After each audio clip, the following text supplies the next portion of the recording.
hi friends welcome to Rena Veetu Samayal Rena Veetu சமையல்ல இன்னைக்கு குயிக்கா ஒரு பீட்ரூட் சாம்பார் பார்த்தறலாம் அம்மா கையில சாப்பிட்ட அந்த ருசியில இந்த பீட்ரூட் சாம்பார் இருக்கும் ரொம்ப சுவையாவும் இருக்கும்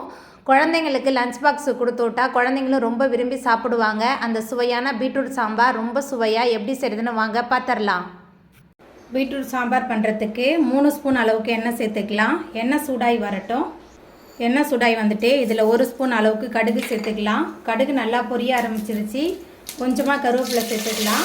இது கூடவே பொடியாக நறுக்கின 15 சின்ன வெங்காயம் சேர்த்துட்டு நல்லா கலந்து விட்டு வதக்கிடலாம் சின்ன வெங்காயம்னா இந்த பீட்ரூட் சாம்பாருக்கு ரொம்ப சுவையாக இருக்கும் வெங்காயம் சேர்த்துட்டு நல்லா கலந்து விட்டு வதக்கியாச்சு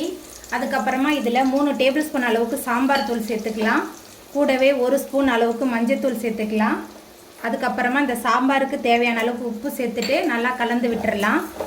சாம்பார் தூள் மஞ்சள் தூள்லாம் சேர்த்துட்டு நல்லா கலந்தாச்சு அதுக்கப்புறமா கொஞ்சமாக புளி தண்ணி சேர்த்துக்கலாம்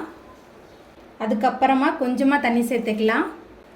புளி தண்ணி சேர்த்துட்டு நல்லா கலந்து வச்சிடலாம் புளியோட பச்சை வாசனை போகிற அளவுக்கு இது நல்லா கொதிச்சு வரட்டும்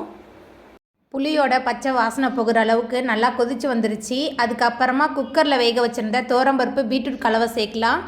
பீட்ரூட் துவரம்பருப்பு சின்ன வெங்காயம் தக்காளி சேர்த்து நல்லா குழைவாக வேக வச்சுருந்தேன் துவரம்பருப்பு பீட்ரூட் கலவை சேர்த்துட்டு நல்லா கலந்து விட்டுட்டு கொதிக்க விடலாம் எல்லாமே சேர்ந்து நல்லா கொதிச்சு வரட்டும் நம்ம சேர்த்த துவரம்பருப்பு பீட்ரூட் எல்லாமே சேர்ந்து நல்லா கொதிக்க ஆரம்பிச்சிருச்சு மேலால் கொஞ்சமாக மல்லித்தலை தூவிடலாம்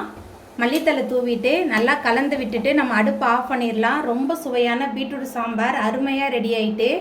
அவ்வளோதாங்க குயிக்காக செய்யக்கூடிய சூப்பரான பீட்ரூட் சாம்பார் ரெடி ஆகிட்டு இந்த சுவையான பீட்ரூட் சாம்பாரை நீங்களும் உங்கள் வீட்டில் செஞ்சு பாருங்கள் இந்த வீடியோ உங்களுக்கு பிடிச்சிருந்தா லைக் பண்ணுங்கள் ஷேர் பண்ணுங்கள் கமெண்ட் பண்ணுங்கள் சப்ஸ்கிரைப் பண்ணுங்கள் அப்படியே பக்கத்தில் உள்ள பெல் பட்டனையும் கிளிக் பண்ணிடுங்க நன்றி